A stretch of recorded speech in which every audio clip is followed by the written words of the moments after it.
Did I win my debate with R.L. Solberg on Acts 15? Some of Solberg's followers have conceded that my position was, in their words, technically right.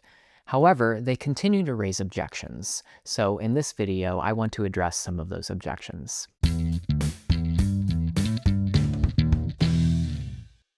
Hey everyone, a few days ago, R.L. Solberg publicly invited me to debate him on Acts 15. We were able to make it happen, and I had an absolute blast. If you haven't watched it yet, I've posted it on my channel, and I'll include a link in the description. I've been incredibly encouraged by the overwhelming amount of positive feedback, at least from my side of the debate. As to be expected, most people who already agreed with me think I won, while I'm sure most people who already agreed with Solberg think he won. However, surprisingly, some of Solberg's followers have conceded that my position was, in their words, technically right. They nevertheless maintain that I did not really establish the proposition, so let us consider their objection. The proposition was straightforward. In Acts 15, did the apostles require Gentiles to keep the law of Moses? By the time I delivered my first rebuttal, Solberg had already made an important concession. The apostles did, in fact, require Gentiles to keep commandments from the law of Moses. Clarifying question, Rob. Were all 4 commandments of the Apostolic Decree taken from the law of Moses and required of Gentile believers? Yes. All right, great. Thank you for confirming. The question in our debate is not how many Torah commandments does Acts 15 explicitly require.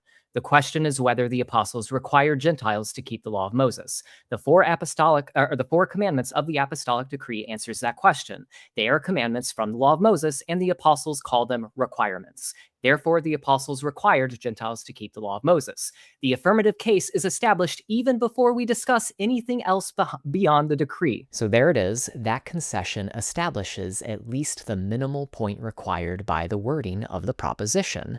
Acts 15 requires Gentile believers to keep commandments taken from the law of Moses. Some of Solberg's followers agree that this makes my position, quote-unquote, technically right, but they argue that it does not mean the apostles really required Gentiles to keep Torah. Here's how one commenter on Facebook puts it. Quote, "I had to laugh at one point where David celebrated being technically right.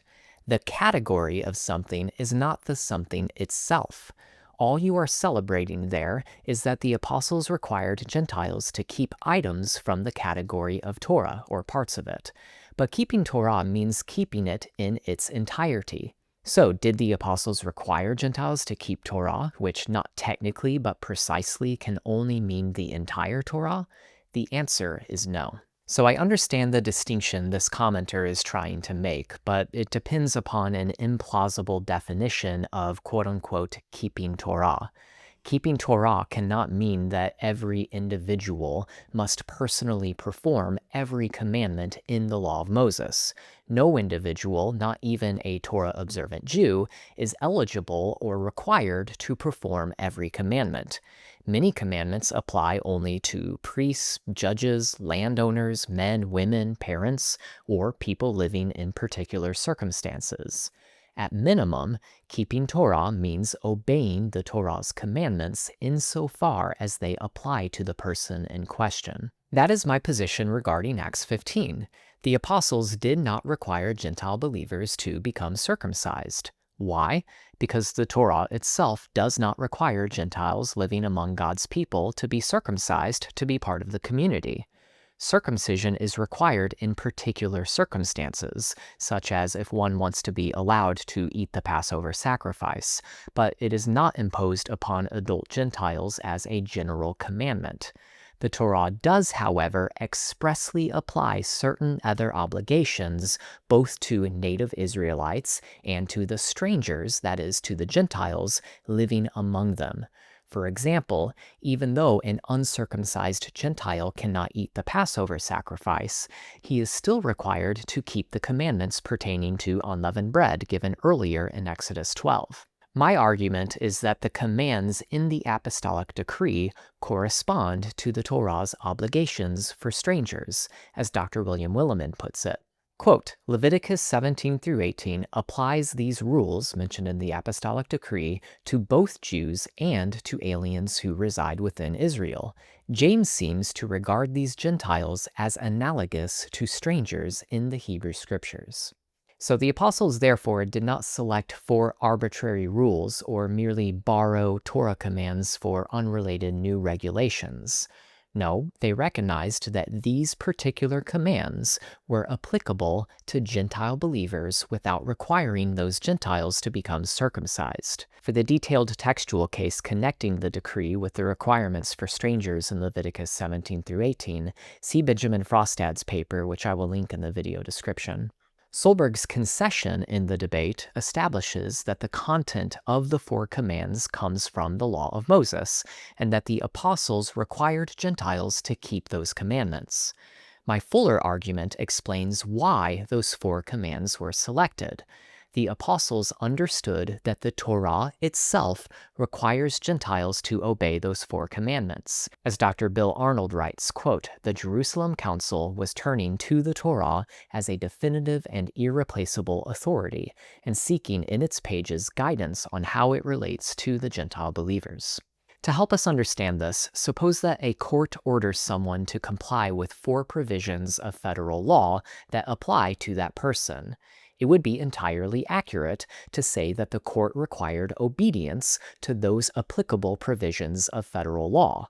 That would not mean that the court ordered that person to comply with every provision in the entire United States Code, including laws addressed to other people, institutions, or circumstances, but the person is still being required to obey federal law. Likewise, the apostles required Gentiles to keep commandments from the law of Moses that they understood apply to Gentiles. Now, obviously, the Apostolic Decree is not an exhaustive list of everything the Torah requires of Gentile believers. There are many other commands that the Torah gives to strangers, and elsewhere in the New Testament, the apostles require Gentiles to obey many other commands from the law of Moses beyond just those mentioned in the Apostolic Decree. Solberg himself has acknowledged this. Clarifying question, are the four prohibitions in the Apostolic Decree an exhaustive list of everything Gentile believers were required to obey?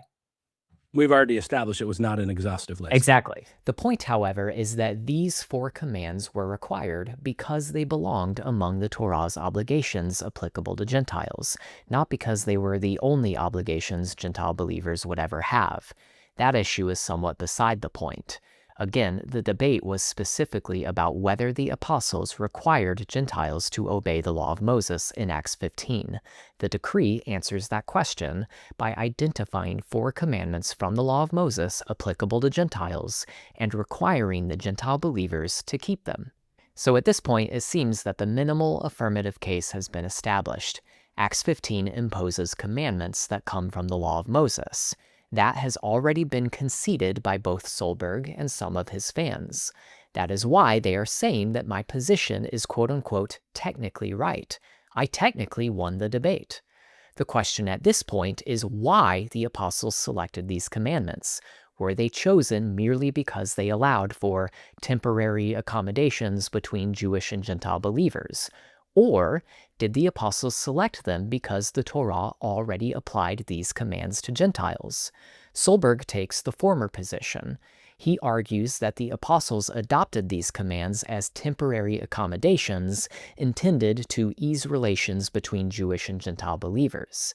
Nevertheless, to his credit, he acknowledges that this explanation is his conjecture and not something that is actually stated in the text. Does Acts 15 ever explicitly say that the commands of the Apostolic Decree were given merely to avoid offending Jewish believers?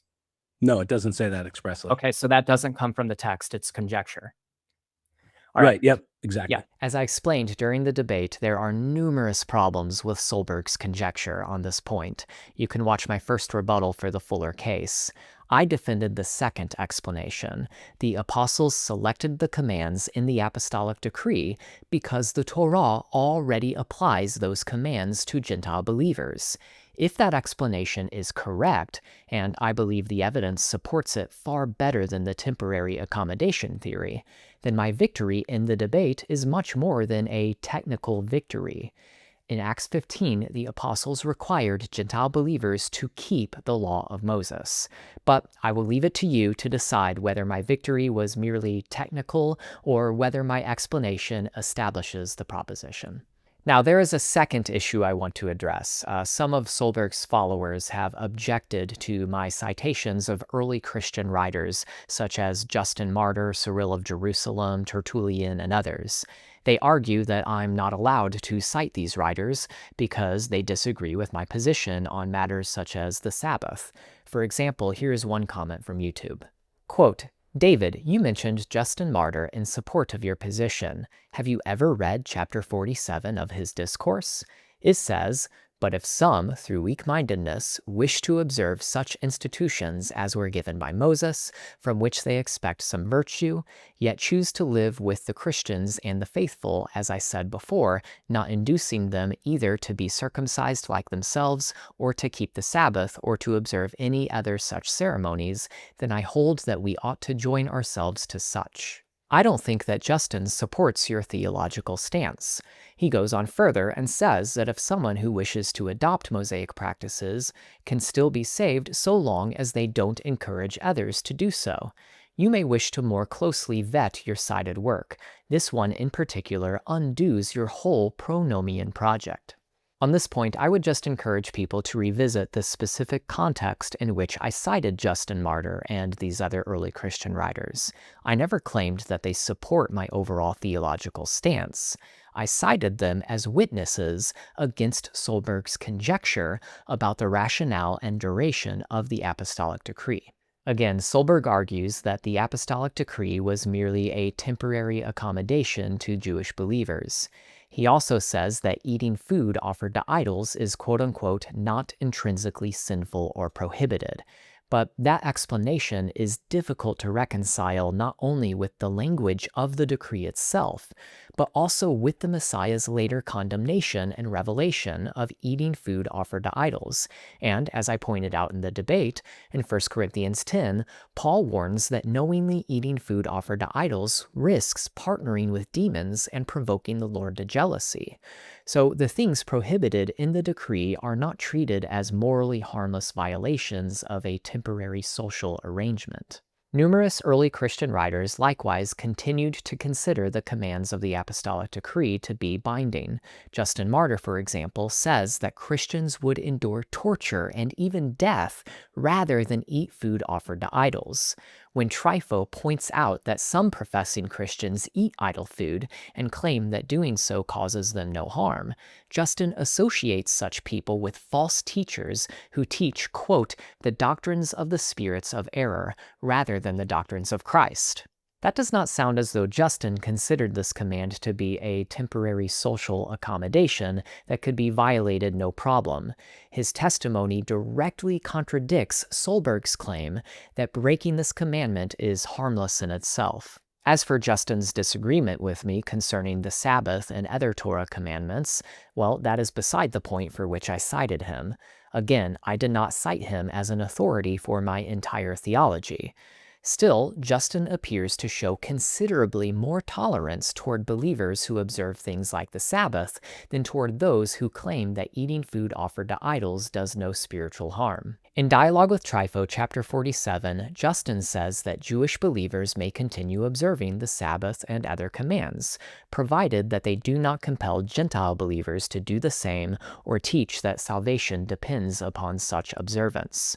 He also allows that Gentiles who have been persuaded to observe the law of Moses may be saved, although he does not approve of imposing that way of life upon Christians. Personally, I am not attempting to compel anyone to live as I do, and I'm certainly not claiming that salvation depends upon adopting practices like the Sabbath.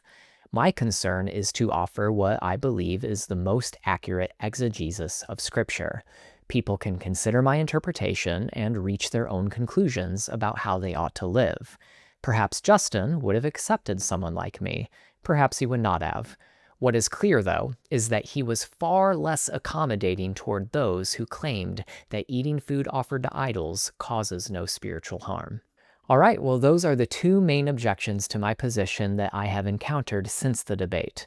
The only other recurring complaint is that I failed to address a particular issue or passage. Unfortunately, no one can address everything within that kind of debate format, especially when your opponent introduces new arguments in his closing statement that he did not raise earlier. But in any case, many of the points I left unanswered involved unrelated passages from Hebrews, Colossians, and elsewhere that were not directly relevant to a debate focused on Acts 15. Anyone interested in my interpretation of those passages can search my website, where I have discussed them in greater detail. The final objection I've seen was that I smiled too much during the debate. Unfortunately, I can't help that. I was having fun.